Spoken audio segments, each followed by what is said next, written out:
What's going on, everybody? Welcome back to East Coast Rivals. I'm your host, Mike McCormick. To my right actually is Scott Braveheart Baylor, and to my left is Jacob Southpaw Ciesla. I'm sorry. You think I forgot about the fact that in your after hours post you called me Sunshine? I didn't. Well, that's because that is your nickname. It is your nickname. We never agreed on this. Scott and I did, so that's all that matters. So this is a collective decision? Yeah. I'm left out of my own nickname. We're the host of the show. Yeah. We made Scott. So Scott picks his own nickname, you pick your own nickname. You made my nickname. No, you made my nickname. I never called you Yeah, you first. did. You do not deserve that title. So Michael is clearly a little upset. Obviously. And I don't know why. Because I'm not upset he couldn't at all. pronounce it right. I'm not upset at all. Honestly, I'm happy to be back. I like sitting around with these guys. I like talking sports. Looking forward to having us a fun evening together. Yes. So why don't we jump right into it, guys? It's been a few weeks minus the After Hours podcast post. I would like to comment on that After Hours post. I have not listened to it. Apparently, I've heard from some people that it was still good, but there were some outer influences going on. Long story short, if any further After Hours posts come out, just remember that they're possibly going to be PG-13. Yes, absolutely. Yeah. All right, guys, it's been a few weeks since we talked. Not a lot has been going on in sports, but one pretty iconic event happened a couple Sundays ago. That was the match, part 2. Who wants to go ahead and get going on their thoughts of the match? I'll go ahead and start. It was a great event for a great cause. Battling, the 4 guys competing and raising money for the COVID-19 victims and for other charities that do a lot of great work in, battling on the front lines. So these 4 guys out there, I had a blast watching it. I got all dressed up in my golf gear. You can ask the guys. I was sitting, not wearing my glasses, sitting with a chair right in front of the TV, like 2 feet away from it. I enjoyed it. I thought there was great conversation. They had the guys mic'd up like we had hoped they were going to. I know we mentioned that a couple podcasts ago. They were mic'd up. They threw their one-liners at each other a little bit. They also had some guys like Charles Barkley kind of commentating, but yet all of them talking in between. I thought it was great. It was awesome. I enjoyed it. I really enjoyed it as well. I feel like you couldn't ask for a better 4 guys to be out there on the course. With Mickelson and Tiger, with their rivalry, and then with Tom and Peyton, they're both compared to each other. Those 4 guys, both of them when they're out there, when in football and in golf, they had respect for each other, but also they hate each other at the same time in a little bit of a way, because there's always that one guy that's in your way from. Imagine how many championships Peyton could have won if Tom Brady wasn't in the same conference as him. And the same thing you could say about Mickelson and Tiger. So I loved it. I love the Twitter and everybody tweeting at Tom and the shot and him trying to make par and everything like that. Yeah, so, Brooks Koepka putting money on the line for Tom to even hit the green on a par 3. Tom Brady's awesome birdie that he had. Yeah, pulling out. So let me ask you guys, least favorite part of the match? I would say, obviously, there's nothing they did. I just wish it wasn't raining, because it kind of messed up their mics a little bit. You couldn't really hear them as well as I thought they would. But other than that, that's the only thing I would say that was bad about it. So I do agree. The weather kind of made things not as, if it was sunshine, as I should say, if they had nice sunshine, we would hear them more clearly. It wouldn't have had any technical difficulties. The one thing I wish they maybe should have done more of, or just done it right from the beginning, was the play style. The front 9 was every guy playing their own ball. Back 9 was alternating shots. So even though I was glad that Tiger and Peyton got their win, we saw Phil and Tom start to make a little bit of a comeback on the back nine. So, and as great as Tiger and Peyton played in the front nine with their own balls, it would have been more interesting, I think, if they had played the full 18 as alternating shot, because I think it may have made it a little more competitive. I think Michael and I had talked about it, that the front nine was a 3-hole advantage for Tiger and Peyton, and it was almost like it might be already over in a sense. Yeah, That it was hard to come back from. If they had played the full 18 with alternating shots, maybe we'd have a different winner. Tiger a little bit came in with a little bit more advantage than anybody because he lives out there. He plays that course more than anybody and everything. So, yeah, I could see that and everything. Tom came out of the gate really rough. Yeah, that was was Honestly, extremely rough. Honestly, it looked like all of them, except for Tiger, was the only ones that came out of the gate looking rough. Even Phil. Peyton surprised me. Peyton had some really Peyton good definitely shots. played well. He played a lot better than I thought he was going to play and everything. Tiger, I think the first 9 shots he had were right down on the green. They're right there on the Yeah, he hit fairway. the fairway on a lot of them. So, but all in all, I thought it was a very good tournament. I thought it was a very good thing for a great cause. And I hopefully they'll do it again, even for another charity in the future. So something that I noticed, I agree with Jacob. I think that if they did the alternate shot play through all 18, it would have been more competitive and probably a closer match. That being said, the fun part of it was the front nine when they were able to play their own ball. Phil and Tiger got to play their own game. Peyton and Tom got to play their own game. And then what hole was it, 7? When they did the one club challenge. I don't know about any of our listeners, but that was one of the first times I've ever seen a one club challenge, and I was excited to try it the next time I went golfing, and I gotta say, it's a blast. So seeing the guys do it was really fun to watch and really enjoyable. Favorite part has to be not when Tom landed that shot, not when he landed the shot, but when he, on national television, told Charles Barkley to suck it. That was probably the funniest thing I've ever heard in my entire life. That was definitely pretty epic. Yeah. And then I think he realized he was on national television and changed it to shut your mouth. But if you go back and watch the audio, you could hear him tell Charles Barkley to shut it or suck it. It was hilarious. So Scott mentioned something, and I don't know if you were just about to mention this, but in the future, what they can do. I was going to bring that up. I was actually going to ask you guys what your thoughts are on if they should make this an annual thing, because Phil is very open about how he would like to make this an annual thing. So I definitely think they should make it an annual thing. Again, Michael and I have had conversations about this where I don't potentially see Tiger doing this long term. Because of his back and everything like Well, that. not just because of his back, but he's never been the most caring, thoughtful person in the past. I know he's changed since the whole scandal happened. He's tried to repair his image to the public. I hope he continues to do it. But I think when you said tournament, when it was really more of a day event, that made me, the wheels start spinning that maybe it should be a tournament. Maybe it should be a 4-day thing with Tiger versus Phil, but each day is a different partner. So you have like Tom and Peyton on Sunday. Saturday, you find 2 actors. Friday, you find something else. I feel like I like that idea, but you're also taking away from the nostalgia of what they had there with those 4. That's the reason why they did those 4. Like I said in the beginning, was because if Peyton and Tom, their rivalry in the NFL, how many championships Peyton could have won, vice versa.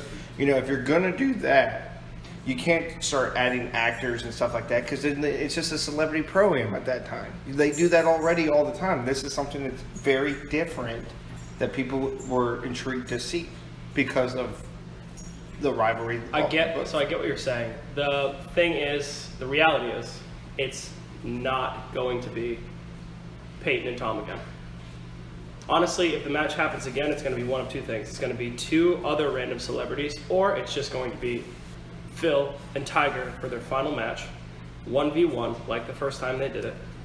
What I think they should do is try to continue on with the whole do it for charity approach, bring on different celebrities because they can continue to go on with this forever. This could turn into something that is bought out by a network, and when Phil and Tiger are done doing it, they can hand it off to the next person. DJ could do it with somebody. Ricky could do it with somebody. I wouldn't mind seeing Rory could do it with somebody. I wouldn't mind seeing Michael Jordan and Charles Barkley doing it. Well, see, There's exactly. no way so. in hell Charles Barkley's going to play 18 with them in a match. And there's no way either one of them are going to pick Charles Barkley as a partner. But see, that's the thing. You talk about rivalry. You know, Peyton and Tom, and you're not going to get that type of rivalry. You'll get it with Jordan Barkley. You'll get it with some of these other guys that are out there, other sports. So you'll still get the competitiveness. You will, but with those four, that's the reason why they picked those four guys. Because of that situation I keep saying is, if it wasn't for this guy, I would have had this many championships. If it wasn't for this person, I would have had this. That's the reason why they picked it for. If you don't do it without them, then I don't see you could still get a good people to watch it, but that kind of takes away from the nostalgia, the reason why people watched so much of it. So you're telling me right now, if they didn't do this next year, with two of the biggest rivalries in baseball, it wouldn't be just as exciting to watch? Now, granted, NFL is, we all agree, NFL is a bigger sport than the MLB nationwide. I feel like it's a more watched and more known sport. But you're going to tell me right now that a rivalry in baseball, a rivalry in basketball, wouldn't be just as exciting to watch as a rivalry between I'm not Peyton saying and Tom? it wouldn't be it would still be exciting, but with Peyton and Tom's little jabs back and forth, like when he said, who's going to be your caddy? He goes, I was thinking maybe Eli or Nick Foles or whatever, and Tom wanted Gronk because Gronk does whatever Tom, because you're not going to have that with baseball. Personalities are very rare to have than them two. You don't think Jason Varitek and A-Rod would be a great That's matchup exactly right what I was there? thinking. You'll never make that happen. You'll never make that happen. For charity? For charity, they'd make it You happen. wouldn't make that. Varitek is a very kind of a private guy. Yeah, that's fair. You could find other guys. Pedro. I don't think Pedro golfs at all, but Pedro is a very. He's. You're he's gonna an do the ghost of animated Don person. Zimmer. Like, what are you gonna do? No, but you could do another Yankee player, and you could do a. Oh my God.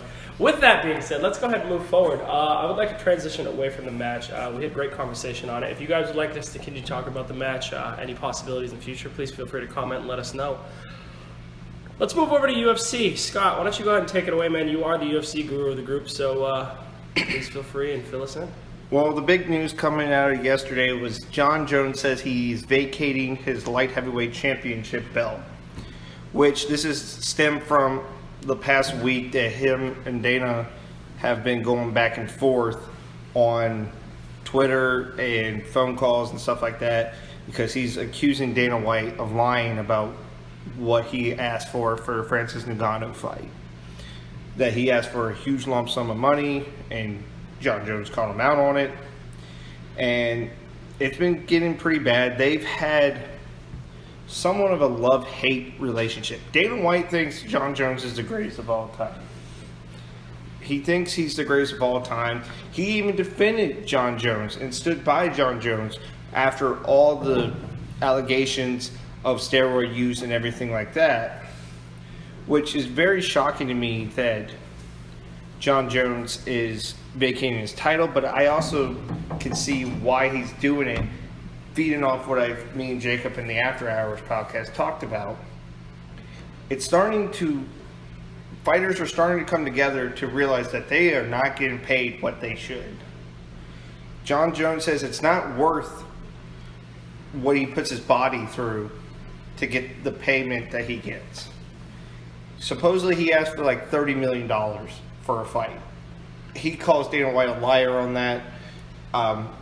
That's yet to be seen where any facts are coming from that. But I agree that fighters are not getting paid what they should. Especially arguably the greatest fighter of all time inside the octagon. He deserves to get paid reasonably. Obviously, they're not going to get money like boxing does, because boxing, they mostly get their money from TV and sponsors and stuff like that. And they've been around for so long that Yeah. they have that standing with the sponsors. Yeah, and like they used to have sponsors on pants for UFC fighters, but then they took that away from them, which that was a huge hubbub as well because you're taking money away from fighters now as well. Again, I want to hear y'all's opinion on this as well. Do you believe the fighters in the UFC do not get paid appropriately? And me coming from the boxing side of it, again, the boxing has been around for so long. They're involved with a lot of money tied to it already with sponsorships and TV packages and all this other stuff. Now, with UFC, they're still a growing sport.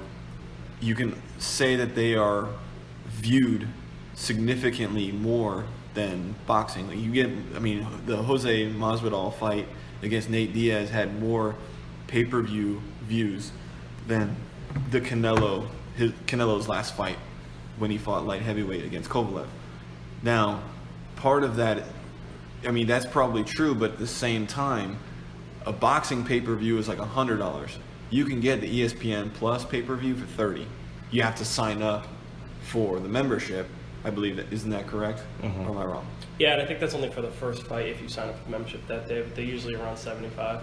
Okay. Even after that, yeah. So, you're already talking a $30 per payment. Now, does that add up in UFC is making significantly less? Probably not. But again, the sponsors and everything that's tied to it. When you look at the ring in boxing, there is like 20 different logos on that boxing ring. And like I said, they took logos off of fighters and took money away from them as well. That's why a lot of UFC fighters left to go fight for Bellator and stuff like that because of that reason right there. And as we talked about in the After Hours podcast, a big reason why boxing has all these different boxing commissions is because, and now this is just my theory of it, is fighters in the original boxing organization were not getting paid, so they started their own so they could make more money somewhere else. And I wonder, and I mentioned this with Bellator, UFC, maybe there's going to be another one that comes up that's mixed martial arts, but name something different and they might pay a little more. I think Dana White is at a point that he really needs to decide what direction the future of UFC goes in, because if he does not put the fighter's best interests financially at the forefront, you might start losing a lot of guys. You might lose Ngannou to start boxing. You might lose Conor to boxing because they can make so much more money. Well, let's look at it like this. Well, I have a list of fighters that have left because of money. Arguably all Hall of Famers. Roy McDonald left. Would be champion right now if it wasn't for the money issue. Henry Cejudo retired in the octagon. I kind of criticize him a little bit. He still deserves to get paid for what he's done for the sport. Now, John Jones, Chris Cyborg, who was basically the top fighter in the women's division until Amanda Nunes left because of money. Demetrius Johnson, he came in this impasse with Dana White because he wanted to get paid, but Dana White kind of felt like because him being in the smaller weight division didn't deserve to get paid as some guys. And you can also break it down as this. Say if you're an unknown name fighter and you don't get knockout of the night or performance of the night or something like that, you probably get, 35, 40,000. And then you take the percentages out of that, whether it goes to the UFC or it goes to your coaching, it goes to your gym, and you literally walk away with maybe 15,000. That's supposed to make you make that last for a couple more months. For months, sometimes a year, depending on how big of a name or how good of a card you want to fight on. Like, that's not, and how much weight loss they have to go through and keep their weight and train for 6 to 7 hours a day and also work another job if you're not a big name fighter like some of these guys. People criticize Conor for what he did with the boxing, but he actually opened up the door for UFC fighters to negotiate contracts and get money. Mm-hmm. Absolutely. And that's, I stick with the Dana White thing because he is the president, commissioner, whatever you want to call it, for UFC, he needs to make the decisions to make the players more money. It's happening as we speak. It's going to continue to happen. Like, you look at Cerrone, that was supposed to be his payday fight. Millions of dollars for everything that man's done. You know what? You've been with us from the beginning. You've been loyal to us. You fought when you had food poisoning. You took fights on short notice, this, that, and the other. Thought he was going to $1 million? No, only got $200,000. Yeah, I know that's a lot of money to me and y'all, but I'm just saying, for everything he's done and put his body through, having over 17 surgeries and over 30 broken bones, $200,000 doesn't equal out to me. No, I definitely agree. And we'll have to see what happens. I think they're still, I mentioned this, they're still kind of young as far as compared to like what boxing is and where boxing came from over 100 years ago. The UFC is young compared to any sport. Yeah, not even absolutely. It's been boxing. around for 25 years. Over 25 years. Well, okay, but how long have public- those 25 I'm not years? disagreeing. No, I'm just how saying. long have those 25 years have they been big? Yeah, they're bigger than boxing now. Boxing, They're definitely the most watched combat sport. They are. and then they just sold for $3 billion. They sold that company for $3 billion. Tom Brady has stock in it. Mark Wahlberg owns a percent. Conan O'Brien. All these people own a piece of UFC. Everybody wants to invest in the UFC because it does. Because it is entertaining. You're a It's fun to $3 watch. billion company. You can't pay your fighters? Yeah, that's a little ridiculous. It's insane. But That's that's very ridiculous. But I mean, we could get into the conversation of that's business if you really wanted to. Yeah, but Mark Until- Cuban uses a standpoint. If you don't treat your employees right, the people, your staff right, then they're going to leave. If you treat them right, And what's happening? it's exactly what's happening right now. Mark Cuban, not to get off base, but Mark Cuban literally gives the desk jockeys the top of the end line of computers and anything. Training facilities, this, that, and the other. Because he always felt like if you treat your employees right, they'll give you the best reaction or the best response back. And it's absolutely and true. it's exactly what's happening. Dana White doesn't think he just thinks next man up. There's a next man up. But eventually the next man up's not going to be there. And they're going to decide to go to boxing. So you mentioned John Jones vacating the belt. And I know this was kind of something that I think we had talked maybe off the air before, and I know you Michael and and I talked about it last night. We mentioned that there's nothing left for John Jones in the light heavyweight division. There's not. So do you think him vacating, because I know this is how it works in boxing, they typically vacate the belt because they're never going to fight in that division again. So do you think it's time for John Jones to move up to heavyweight? It is, but he's not going to do it unless he gets paid. He may come back to face the last style bender. May face him. He needs to stay out of trouble too. Yeah, he's actually doing really well. Obviously, taking those spray cans away from those guys trying during the protest, and he helped rebuild a store recently. He's just not going to fight until he gets paid the way he does. That's the same thing with Nate Diaz. So with that, are there really any other big names in the light heavyweight division There is, compared to heavyweight? yes. Light heavyweight division is better than heavyweight. Heavyweight Okay, is a because dying. I didn't heavyweight know if right there were now- bigger names. Heavyweight besides Nagano, Stipe, and DC, if you count him. After that, the heavyweight division is a joke. Okay. If Brock Lesnar would have came back, that would have given it a little pop, but he never came back. Okay. And maybe if Anthony Rumble Johnson comes out of retirement, which is another person that left because of money. And Miss Big Country. huh? Miss Big Country. Yeah, Big Country is a joke too. But he's fighting in Bellator. Yep. Eventually, last thing I'm going to say, like I said before, Dana White, it's getting to the point now where it's happening more and more often. If he doesn't make a decision now, he's going to start losing more the great fighters. He's going to damage the product. He is, and this is why I feel like if people haven't heard him say, UFC's looking into boxing now as well. Yeah, and I know there's been some talk with Dana White and Eddie Hearn. Eddie Hearn is the promoter for Matchroom Boxing, who handles a lot of the best talent in both America and the UK and Europe. I don't know if we'll actually get to see, like, it might be a decent little event to have like an all boxing versus all UFC, but again, it's only going to be in the ring. It's not going to be in the octagon, so it's going to be more so boxing than it is UFC.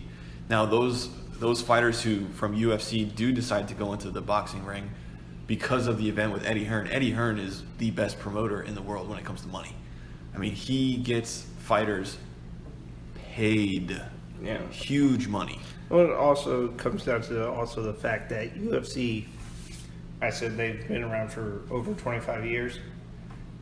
They have grown up so fast and so big. I think it's overwhelming for Dana White as well. Then he needs to get help. Yeah. He needs to find ways to. That's why they sold the company. Yeah, I don't quite get that. But I guess that's a good transition now to get to our boxing segment. Absolutely. Jacob, why don't you go ahead and take it off, as you are the boxing guru of the group. So we get the UFC guru, boxing guru, and I don't pay attention enough to fighting sports. All right, go ahead. All right, so with boxing, we're finally starting to get back. They know they were a little bit more delayed. UFC got a faster start into actually having events. But with boxing, we're not going to get any of the big names just yet. You know, there might be one. There's a couple of named fighters that are fighting a very lesser opponent coming up, but we're not going to see the big showdowns that we were expected to see all summer long. And we were supposed to have next month in July, Tyson Fury, Deontay Wilder Part 3. We're supposed to see Anthony Joshua defend his titles. He was supposed to fight his mandatory challenger. The winners of those fights in the heavyweight division fighting each other for a unified belt for the heavyweight. That's being all postponed. A couple weekends ago, it was supposed to be Teofimo Lopez and Vasily Lomachenko, which, if you're a boxing fan, that is one of the fights to watch. Canelo was supposed to fight Billy Joe Saunders. You know, all those fights are being delayed and will probably not happen till September or later, because the risk right now probably isn't worth the reward, because you're not having any fans in the stadium. There's no gate, which, I mean, boxing tickets sell for, the nosebleeds, $500 a piece. So, I mean, that's a pretty big gate when you have even the celebrities on the floor paying, you know, $20,000 a piece for a ticket, which is ridiculous, but that's what boxing has developed into, especially when you've got a big fight. So I don't think we're going to see any of the big showdowns just yet. Kind of like the UFC 249 card where you had some big names fighting each other, which was very entertaining, but you're not going to get that in boxing just yet. So with boxing, June 9th, which is a Tuesday, this is what boxing is trying to do to get fans back into it, is by having fights on random nights. So Shakur Stevenson, he's fighting June 9th. Should be an easy victory for him because, again, the guy he's fighting, nobody. Should be an easy win. Emmanuel Navarrete fighting June 20th. Again, should be an easy win for the champ. July 2nd is Jamal Herring. I think it's Jamal, it might be Jamel Herring. He is a former Marine, and if you haven't watched him, I do recommend you do watch him. It's ridiculous. He is a former Marine from Long Island, so I know my dad probably would enjoy watching him. He fights July 2nd. It's a Thursday, 2 days before July 4th. He normally always fights on Memorial Day because of obviously being a former Marine. Saturday, July 11th is actually going to be like the first fight that might be competitive. Joe Joyce, Daniel Dubois, a couple heavyweights, both of them undefeated. Daniel Dubois is considered the future of the heavyweight division. Joe Joyce is a guy who has fought in basically every combat sport you can think of, other than UFC, I believe. Yeah. But he's done kickboxing, he's done jiu-jitsu, Muay Thai, all that stuff. He's fought that professionally. And now he's won gold medals and things like that. Now he wants to conquer boxing. So this would be like his first step into the heavyweight division. If he wins and beats Daniel Dubois, who a lot of people are picking Dubois to win, if he can beat him, Joe Joyce is closer and closer to getting a title shot, which in the heavyweight division, this is probably the busiest the heavyweight division has been for boxing since Ali. What if Dubois wins? Does he get closer and closer to a heavyweight shot? Oh, absolutely. The winner of this fight basically gets them another fight or two away from getting a heavyweight. Is this his first? Is this Dubois? If I'm butchering his name, I'm sorry. Is this his first? French fella. Huh? Little French fella. Yeah. Oh, he's not little. He's Is solid this like his- 6'5". Is this his first step?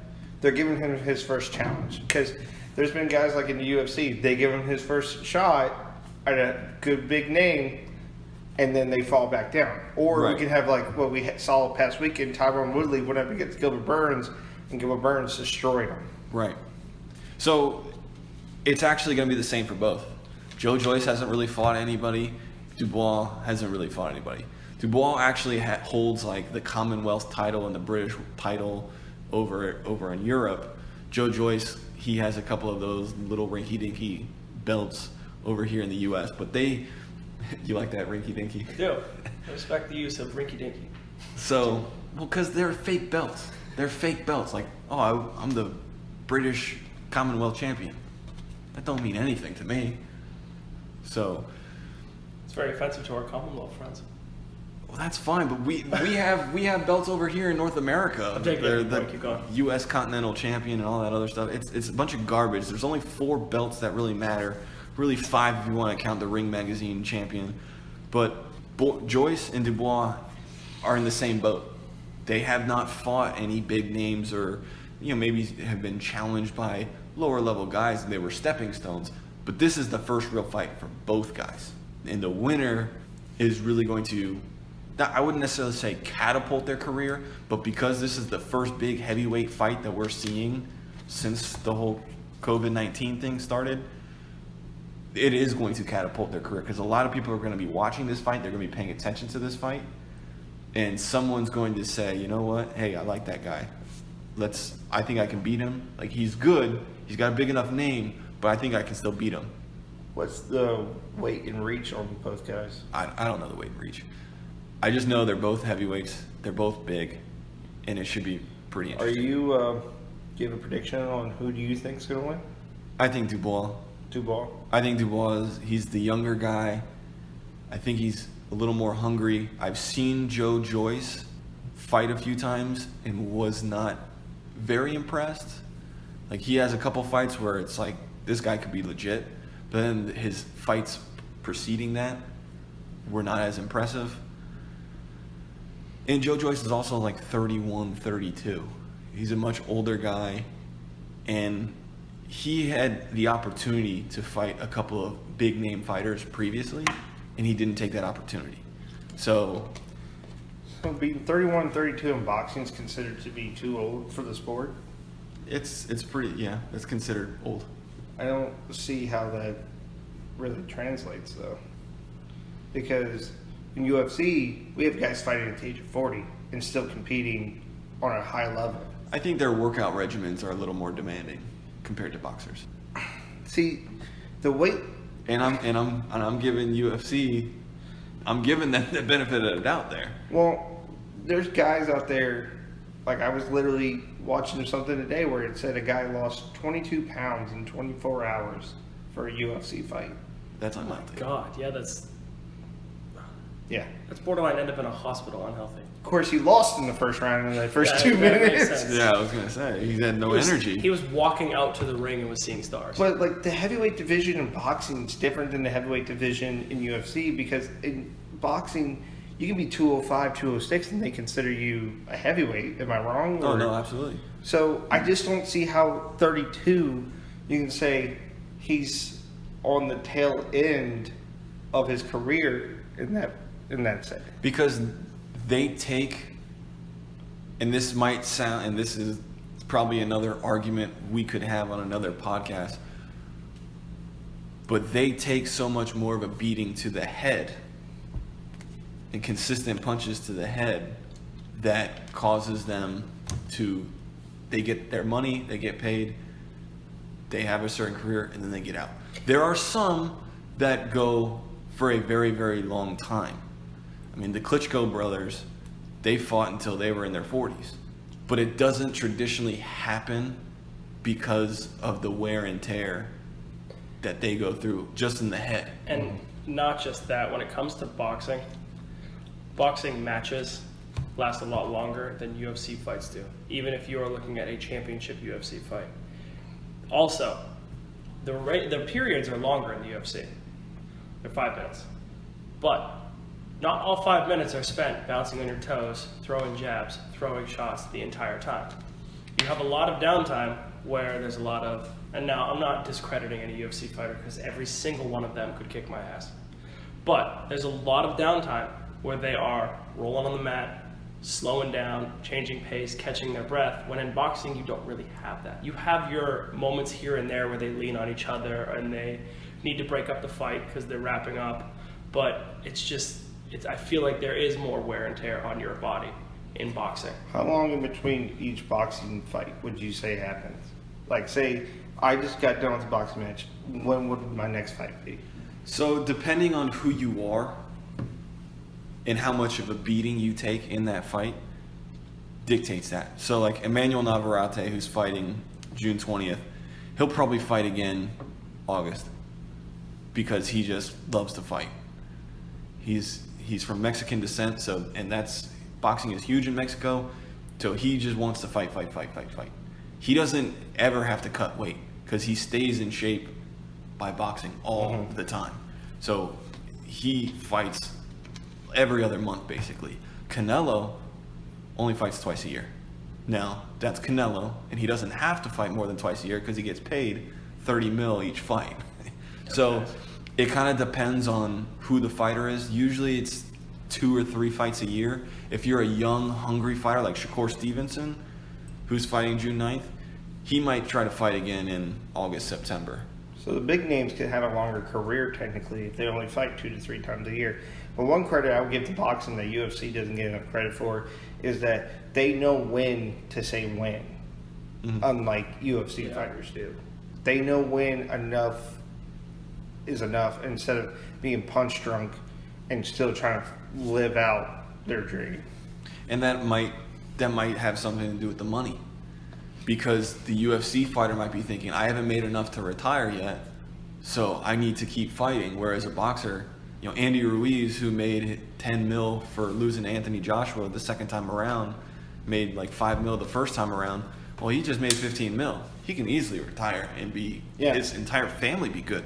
And I agree with that. And like I said in the last podcast, it comes down to the promoters that need to stop these fighters from trying to live out something that it's not there anymore.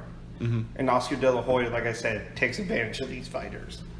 Well, every promoter does. He takes it a little bit too long. Bob Arum is notorious for that. Yeah, but Oscar De La Hoya, I could be dead wrong, but he's the one that's in the spotlight, in the focal point, that's bringing it to the light even more, especially, like I said, after he did the Tito Ortiz Chuck Liddell fight. There was absolutely no need for that. Did we talk about this on the podcast? Yes, I don't remember. Yeah, so we can. I don't quite remember that. I don't want to backtrack. You guys sound like you guys had a pretty fun evening before you guys. Oh, it was a blast. So. I had a great night. No, that works because I would like to transition away from fighting sports and move into sports where there are some fights, but not the reason for the sport. Scott, hockey. Actually, that would have been a good transition for hockey, though. Damn it. I'm going to hold on to that one. Let's move into Major League Baseball. Okay. So the MLB came with an offer to the players with the 82-game season and I'm not quite sure the logistics other than that. The players have came back with a counteroffer, which I'm in favor for. They have asked to do a 114-game regular season schedule instead of 82, completed regular season ending October 31st, which would include the flexibility of doubleheaders. It also asks for players who qualify as a high-risk to opt out and still be paid and receive major league service. Players who are not high risk have the option of opting out, receiving service but will not be paid. The players also receive a salary advance during spring training camp worth $100 million for expenses. It allows MLB to have 2 years of expanded playoffs from 10 teams to 14, not just this year. It also allows the league to defer $100 million in deferred salaries if there is no postseason because of the pandemic to all contracts in excess of $10 million or more, with interest to be paid by November 2022. The largest payroll teams would receive $7 million in salary relief. The players would agree to commitments on broadcasting enhancements such as miking players during game, programming away from the ballpark. It also opens the door for events during the postseason or offseason like the Home Run Derby, All-Star Game, and other special events. I feel like they came to an understanding that the players are starting to realize we need to get back to baseball, and they're also seeing the owner's point of view somewhat. And I feel like that was a good counteroffer for the owners to consider. Is 4th of July still the projected start date? Yes. Is that for spring training or is that for regular season? That's for regular season. Right now, this week, these next 2 weeks, is what's going to make or break this season. If they don't come to agreement by probably next Friday, there will be no baseball this year. I have seen articles about the fact that there is a possibility of no baseball in 2020. Yeah. So that's interesting. I like this counteroffer. So I haven't followed it too much since the beginning because I had heard the talk about that there might not be a season and that both sides were kind of far off. So I don't know financially how close the players got to what the owners are willing to pay. So I don't necessarily have an opinion of whether or not it's a good offer or not. I just would not be surprised if we see the owners reject it and counter again and be lower again. The problem is that the players are getting their deferred salaries. They're just saying, okay, if you can't pay me this now, pay me at a later date. But the problem with that is, what if the owners aren't getting that money? Well, I feel like that's why they offered the relief fund for the high payroll players. $7 million compared to the $200 million that they're the large Dodgers payrolls. have. They're the large payrolls. But $7 million out of $200 million does not do anything for them. Let's look at the largest payrolls in baseball. We got the New York Yankees. This is not going to affect them at all. The Dodgers not going to have. They'll have some effect, but not as much as people think they would. I don't know who the other high payrolls. The Cubs are up there. Cubs. The Mets are probably somewhere. I would say the there. Rangers as well. They have a high payroll. Red Sox, depending on luxury tax.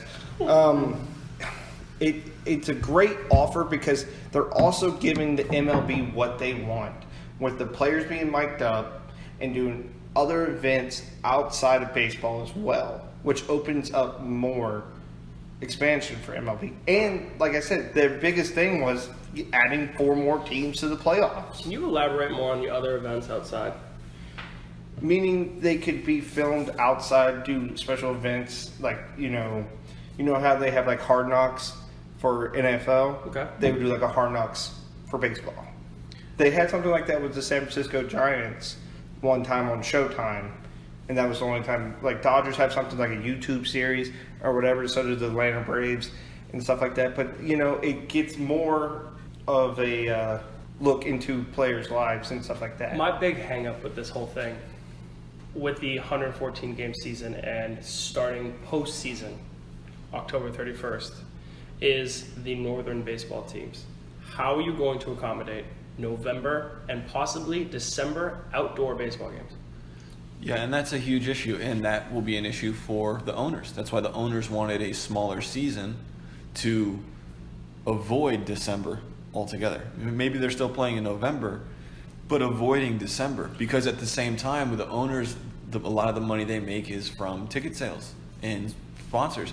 And if you don't have high ticket sales, Now, granted, it's the playoffs. It's even if they can sell tickets at this point. Yeah. Well, yes, yeah, you have to think about that too. True. Well, then you have the thing where it says I would hope by December we got fans I back. completely in. agree. to also ask players who have qualified as a high risk to opt out and still be paid and receive major league service. Yeah, and see, that's what an owner does not essentially want to do. Hopefully they understand the situation and that the players should not be exposed to anything, but the fact that they still have to pay them is, I don't know if the owners will really buy into that. Well, The more Because then that's just money they're throwing away. well, here's the thing. Garrett Cole's contract would be their offer to the players. Garrett Cole's contract was $36 million. It would have been. But with this pandemic, he's only going to receive $8 million. That was their counteroffer type of players like him. Players that make $17 million will only make $7 million. Players that make $15 million, only $6 million. Players that make 10, 5. People that make 5 would make 2. Players that make 2 would make 1. Players that make 1 will only make $700,000. Scott, you just threw a lot of numbers at us really fast. I still hope that they can make an agreement and get back to baseball because that's what we all want. It's not just the major league players that they need to consider now. They need to consider all the minor league players too, because they deserve to get. They don't have anything. They don't have $1 million contracts. This is all they have, and they have a job in the off season.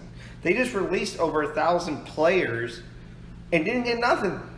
Well, and but what do you think's happening to a lot of individuals out in the real world?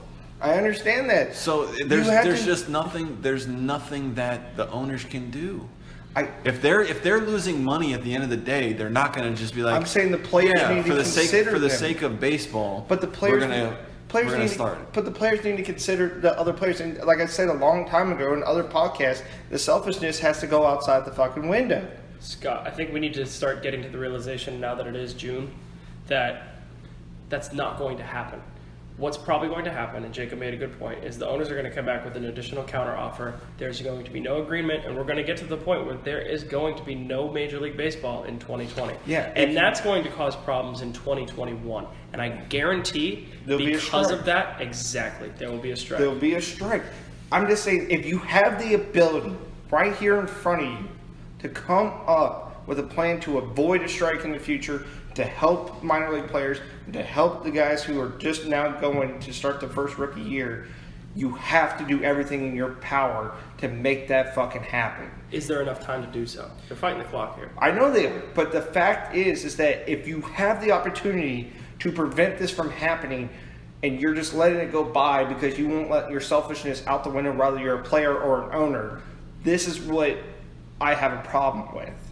Is that you're causing problems for the future and you're just destroying the game that I love because you won't take selfishness out of it. Chipper Jones said it best. There was, like he said about some players, there's over 30 million people in America that don't have a job and they're bitching about their salaries for just this year. And then we have players in the minor leagues that David Price paid their salary. He hasn't even pitched one pitch for the Dodgers yet. Gave him $1,000 for the month of June. I would say that pays their salary, but it was a very nice gesture. I'm just saying, if you have the opportunity here in front of you to avoid a situation that's going to be even bigger in a year or two. Well, that's the thing. I completely agree with you. Do I think that is going to be the resolution? No, it's I'm not. leaning towards no, and it's bumming me out. And we could also say that maybe there won't be a strike, and I'm sure that's what the owners are almost banking on. No pun intended. No, he is right. The owners are banking on the fact that if 2020 doesn't happen, everybody's going to be so eager to get back to baseball in 2021 that it's not going to matter what happens. Yeah, they're going to go right back to the normal, hey, we can pay the full salaries just like what we used to. So let's get it back on. But should the Players Association allow that? It's also going to look at it like this is also going to affect free agent market as well. I feel like this is going to affect free agent market because there's going to be some players that don't want to play for certain owners because they know the owners that denied their counteroffer and stuff like that, and the way they treated the players, stuff like that. But once again, if it's right here in front of us, this is going to make or break the future seasons of baseball. I don't know if I necessarily agree about the future seasons, but definitely this year and potentially next year. What will be interesting to see, and I don't want to say that I'm excited to see this, but what will be interesting to see is all of the young talent coming out of the woodworks if all this does happen. Let's say a strike does commence next year. It'd be pretty interesting to see how that's played out. Because at that point, if coronavirus and all this is over, the owners are still going to want a baseball season to start. Some of the players don't want to play. It's next man up mentality. It'd be pretty interesting to see how that plays out. Again, we're getting way off topic from what we're talking about for 2020. We actually stayed on topic. No, I'm just saying we're having great conversations about it. We got some time left, so I don't know if there's anything else about baseball specifically you guys want to discuss. Let's go to the phone lines. Let's go to the phone lines. Rob from Tennessee, how you doing, Rob? I'm just saying, man. We're gonna have to work on your accents there, bud. Okay. Yeah, I wasn't even going to try. I was not even going to try. All right, guys, some great conversations today. Our fans, again, apologies for the fact that we have not been posting these on a weekly basis. It got a little tough with the fact that there was zero sports. I mean, it's almost like a musician getting writer's block. We just kind of ran out of topics to discuss. What we're going to do is we're going to go ahead and take next week off. We were discussing the possibilities of another After Hours podcast. I think we discussed that earlier in the beginning of the podcast. We will be back on 6/16. One of the big conversations I'm excited to talk about is the NHL is coming back. They, different from the MLB, they've agreed on a altered ending of a season, and we're going to move into a 24-team postseason. So I'm looking forward to breaking that down and discussing that. This I'm not too sure of, though. I don't know if Jacob may have some insight on it, but the return of the NBA, or the possible return of the NBA. I have not heard too much buzz around it. I don't know what you may have heard. So there is an offer on the table. Not sure who proposed it, whether it was the players, the owners, or the league. But there is an offer on the table for them to have an altered end of the season, similar to like the NHL. And Game 7 of the NBA Finals would be October 13th. And that is a little wild to me. So we can always talk about that in 2 weeks when hopefully by then we actually have a solidified plan for the NBA. It'll be exciting to find out. All right, guys, as always, I'm Mike McCormick, Scott Braveheart Baylor, Jacob Southpaw Ciesla, sunshine shining out. Wow.